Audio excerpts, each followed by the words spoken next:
Hello and welcome back, friends. If you're new around here, I'm Big Gatah. If you came looking for the sharpest tennis bets, you're right where you belong. We're covering Wimbledon, the semifinals. Yes, we've made it so close to the end. So make sure you pop into the comments and give me your best predictions and picks for what you have going. And don't forget to check out the pinned comment from me to see what I'll be playing as well.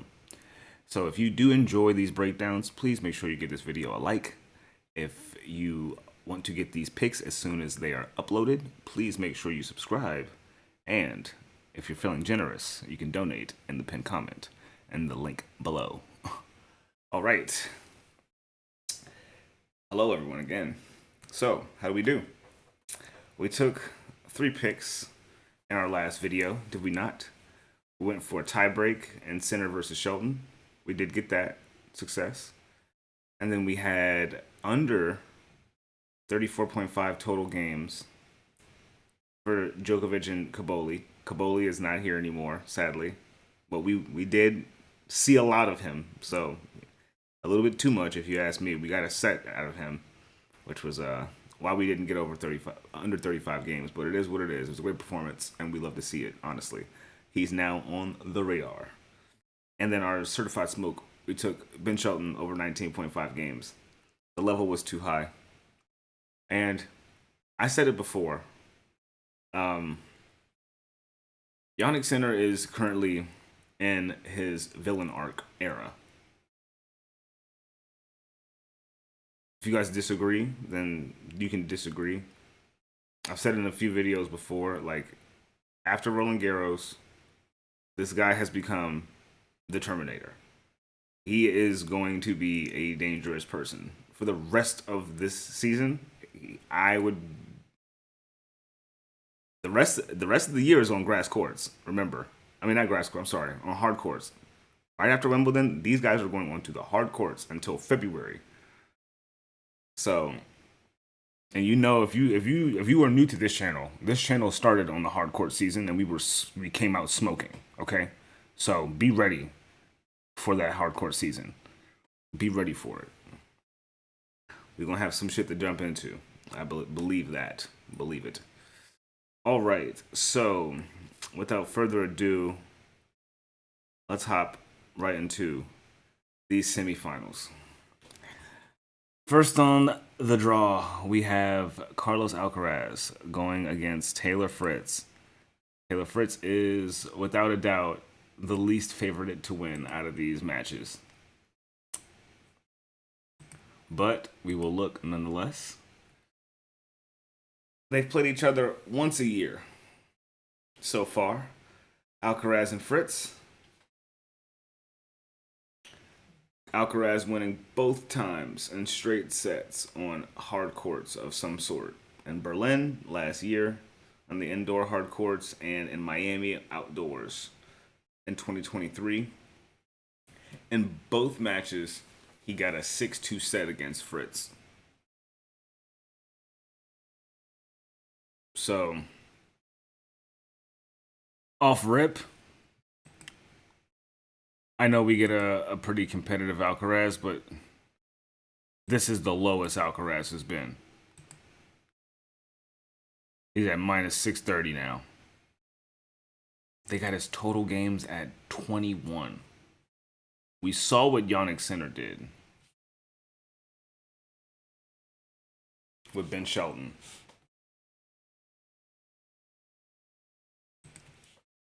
We saw what Jannik did to Ben Shelton, right? Matter of fact, let me just look at, just cross-reference some stuff real quick. Let me see if Ben Shelton has ever played Taylor Fritz. I'm sure they have, but I want to see their head-to-head details. Okay, so Taylor Fritz has beaten Ben Shelton in one head-to-head. It went to 3 sets, though. So, Ben Shelton is good enough to take a set off of Taylor Fritz, but not beat him. So, okay.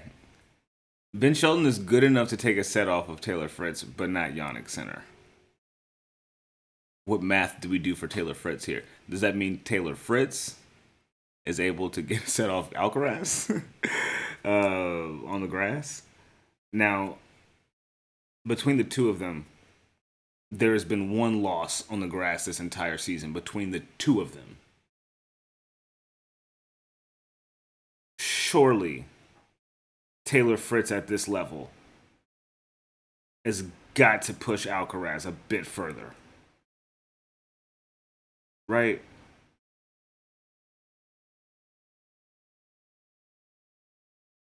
Taylor Fritz is at 16.5 total games.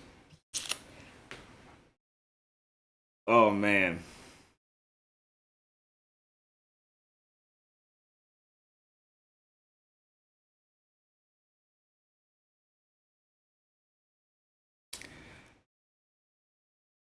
The Taylor Fritz fan in me says, hey, take Alcaraz over games. The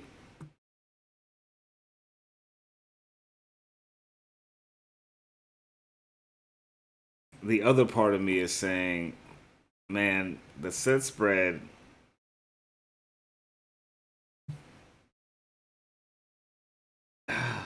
is plus 2.5 on FanDuel. Not 1.5, but 2.5. And it's minus 156 for Taylor Fritz to get a set. He's never done it, but he's never done it on the grass against him either. And after Alcaraz's performance against Cam Norrie, he seemed to be pretty unbeatable. Now, he seems to be like awoken in finals mode, and it's going to be hard to beat. Now, like I said before, a part of me wants to take Taylor Fritz under 16.5 games because think about this, man. Just think about it for a second. I think Cam Norrie loses to Taylor Fritz, obviously, but do we think we get, even if we get a set from Taylor Fritz, let's take the set out of it, right? Now he just has to get 11 more games. Do we see 3 more sets of him getting at least like 4 games in each set against Alcaraz? That's a tough question, man. That line is pretty fucking weird. I don't like that.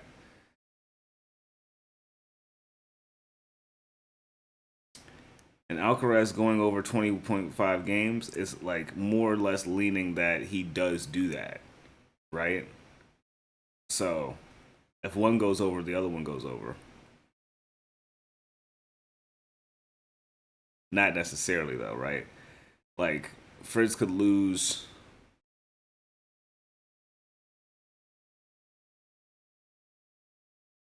Fritz could lose 7-6, 7-5, 7-5.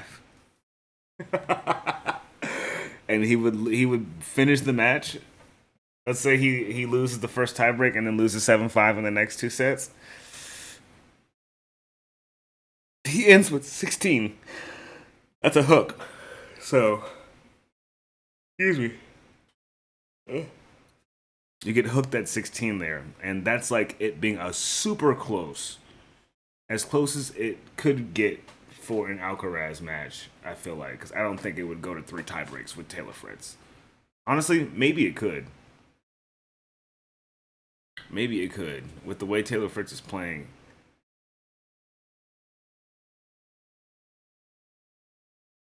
He's playing some high quality with some good power, bruh. He's got some high quality serves with that good power, man. What's the spread for Taylor Fritz?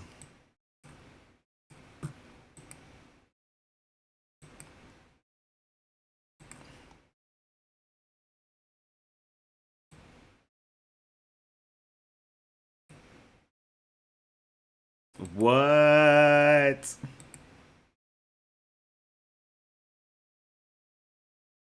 Is it at 5.5?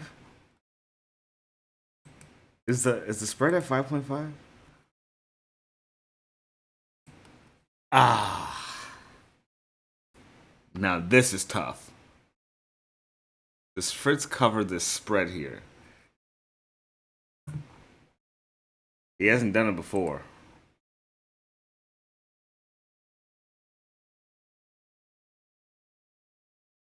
He loses by 6 games every time. But this isn't a major.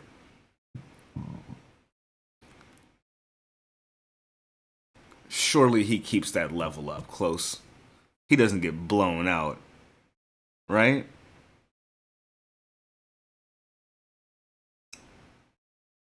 Alcaraz's spreads recently have been a little bit nasty, man. He beat Cam Nori, what was that, 6-2, 6-3, 6-3? What's that, 4, 3, and 3? That's 10? Beat him by 10 games?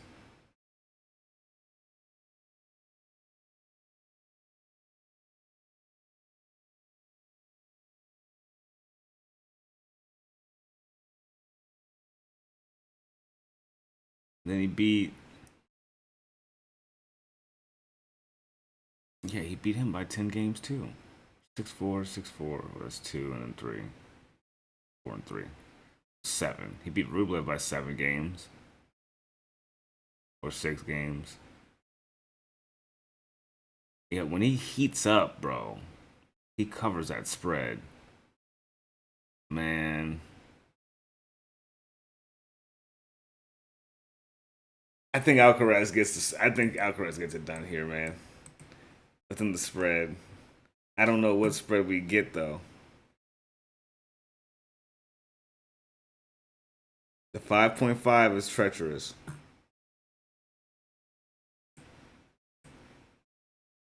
But he's always done it. And it's hard to this is it's hard to account for certain things with these two as we get deeper in Wimbledon, right? Like Taylor Fritz is obviously the highest contender that's a normal person left in this draw. Like he's going against 3 freaks of nature, but we've seen regular people take out other not freaks of nature. These the 3 that are left are the freaks of nature that are in the game. Like Djokovic, Alcaraz, and Sinner are the freaks of nature. The others that were knocked out, the top seeds, they were just big contenders. And like with the way that Fritz has been playing, he would have gotten rid of those guys too, but it wouldn't have been easy. So I say that to say, like, I feel like Fritz is number 5 in the world, and number 5 in the world, even with Djokovic being what, like 12 now. I don't even know. Djokovic is probably what, 7. Let me see. 6. He's right below Taylor Fritz. So honestly, he deserves to be in 3, right? Because Sasha is first round lost to Rinner Kanesh. So freak of nature wouldn't have taken that loss, I don't think. But anyway,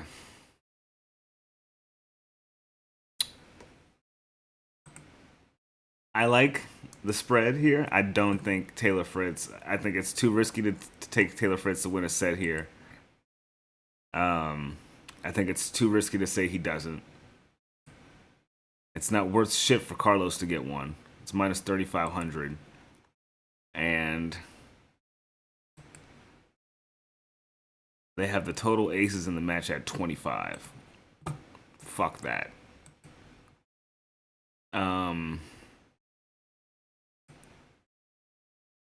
For Carlos to win the first set in the match, it's minus 205. Honestly, because it's Taylor Fritz in his last hurrah, I might just have it as a, you know what? Fuck it. Carlos Alcaraz wins the match for both people win a set. If there's one person that deserves to be able to take a set from Alcaraz, it is Taylor Fritz. It is him. It is him.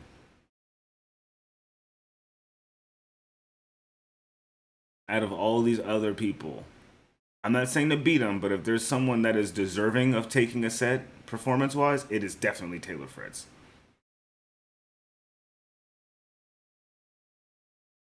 If Rublev can take a set from him, if Struff can take a set from him, if Fanini can take a set from him, if Lehechka and Munar can take a set from him, why the fuck couldn't Taylor Fritz?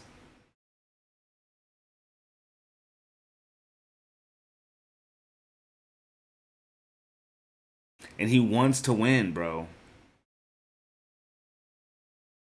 And he's had a lot of time. He hasn't played in what, 2 days? I'd be looking at Alcaraz footage all damn week. I'd be watching him even if I wasn't playing him right now. I'd be like, all right, let's see what he's doing. In case I gotta beat this nigga. Excuse me.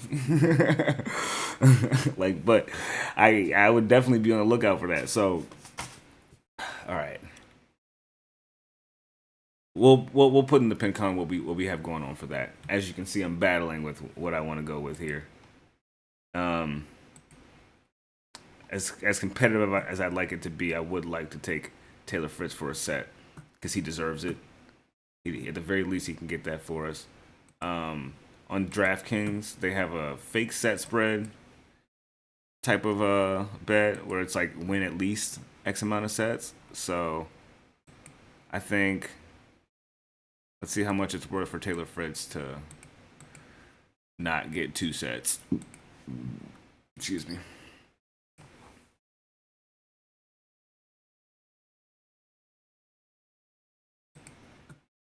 Okay, so it's not worth the most.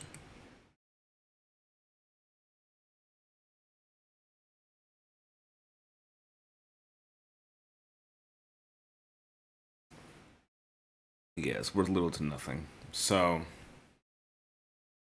1.4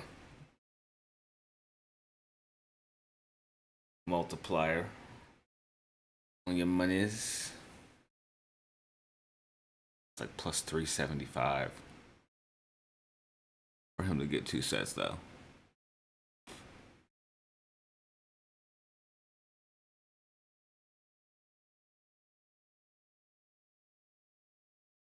I'm sorry, 175.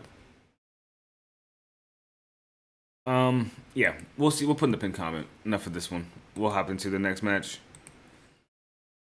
But yeah, you see where I'm looking. You see where I'm looking here. It could be a tie break as well. I don't know if I can find those. Let me see.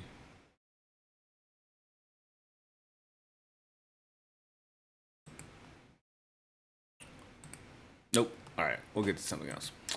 And then last but not least, we have Sinner and Djokovic. Jannik Sinner and Djokovic. Now they are 5-5 so far in their head-to-head. So this is going to be a great battle. I'm gonna love to watch this. Of course, it's going to be taking place when I have. Oh, I will not be working. Oh, yes, I will. I will be at work. Ugh. Oh, I should be. Ugh. Fuck, dude. Yeah, no, I'll be at work the whole time. I won't be able to watch this match. It sucks. But anyway, hopefully you guys will get to enjoy it. My next few weeks are going to be a bit exciting. I have some plans for myself. I'll divulge those when we get to those later points in time. But I do have a surprise for you all for the channel.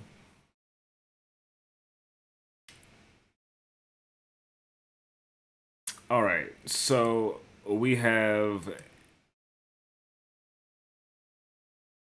Jannik and Novak. 2 world number 1s going head to head in the semis. Their history is as follows. Djokovic used to wipe the floor with the boy in his earlier careers. And then about 2 years ago, Jannik Sinner said, fuck all that. It's my turn to win. And basically, ever since, I don't know what match that was, but ever since November of 2023, Jannik Sinner decided he figured out Novak and to beat him every time he played him, except for the one in the finals in Turin where he lost in straight sets. Ever since then, Sinner has been beating him. Now, this is the thing. They've played twice in Wimbledon.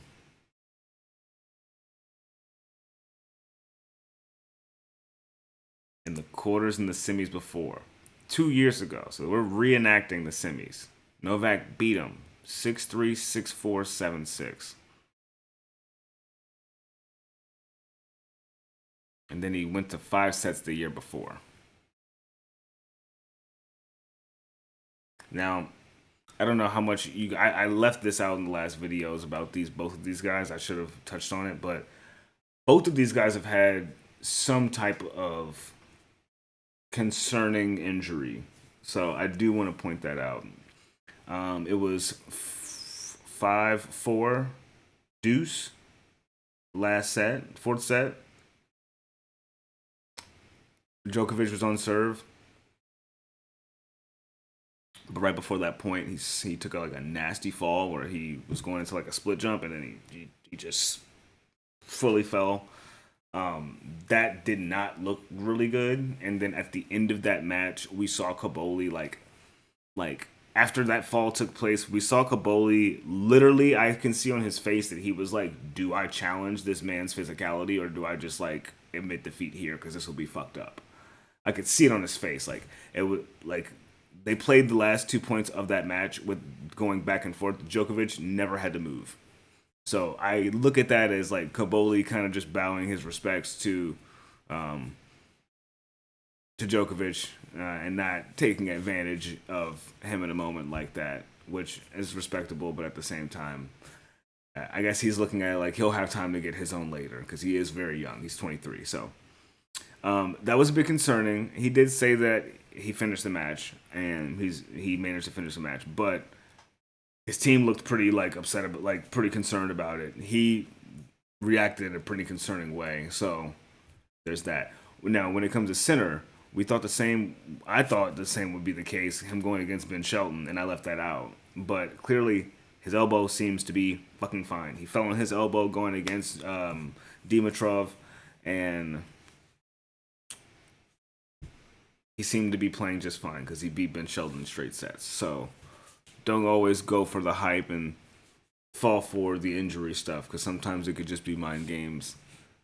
Sometimes it isn't, and they're just fine after like later. So I don't know which one it is in this case, but looking at the form of everybody, we almost had Dimitrov versus Ben Shelton if it wasn't for the early third set retirement from Dimitrov due to that pectoral injury. So just remember that. It seemed like Dimitrov was going to win that match. He was 2 sets up. It was tied 2-2. If the comeback was going to happen for Jannik Sinner, it would have been like right there. But honestly, as I watched that match, it didn't look like he had the answers. We got I saw a clip of him roaring in that match, like scoring a point on him and roaring at like out loud. I've never heard Jannik Sinner react to anything that much before, like at all. So if that's the level that he was being brought at because of Dimitrov, I think Dimitrov was beating him because he was happy to get them points. But I say that to say he seems to be just fine now. 7-6, 6-4, 6-4. I can see the Djokovic match kind of ending that same way. I would like Sinner to win this, covering the set spread. That'd be my pick. honestly. Like I'm rooting for that. Honestly, because this kid has had now he's had a second chance to actually do it. I think the wake up call from Dimitrov, because I told you guys, I was telling y'all, he had too easy of a draw, and then Dimitrov came against him, and then he shook him up, and he didn't know what the fuck he was going to do, and then he ended up getting an ex machina and getting on to the next round, even though he was losing. So I think a lot of things whipped him into shape over these past few months. I think I think the I think people don't talk about this enough. That I think his suspension was a bit like villain arc worthy. Like he didn't know that he was under that he had steroids in his system. It was really his team's fault ultimately, but he had to deal with that. He had to face the consequences of that, and he had to take time off of his career because of that, right? And then he comes back, gets the furthest that he gets in Roland Garros. I'm pretty sure, right? He gets to the final, furthest he's been, best performance he's had in Roland Garros in his career, and then loses, being up 2-1 with match point. What was it? 5-3, 40 love in the fourth set, and losing that match. That's a different level of you're about to unlock a different level of determination from this man. He already didn't have much of an expression on him. I think he's going to be in killer mode.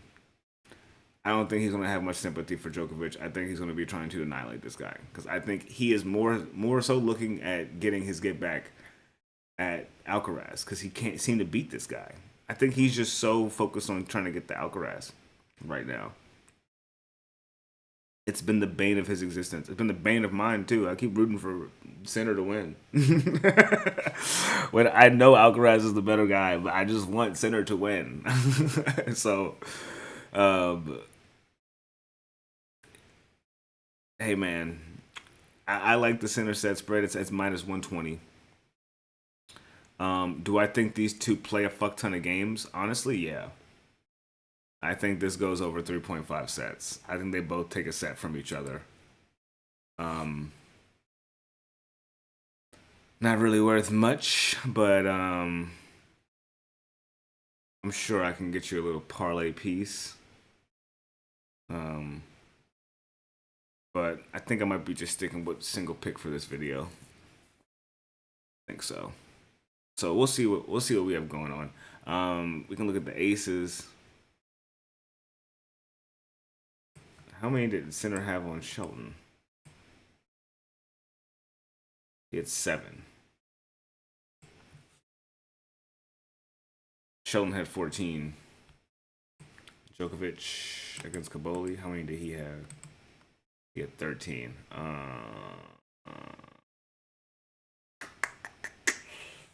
I kind of like that under.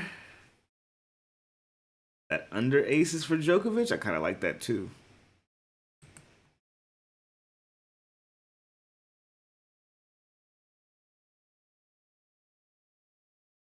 So I'll poke around, I'll shop, I'll see what we have here. Under 24 total aces. Hmm.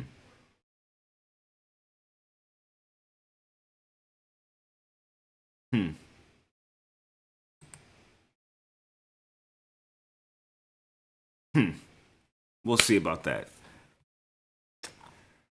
All right. So that will probably conclude what we have going on today.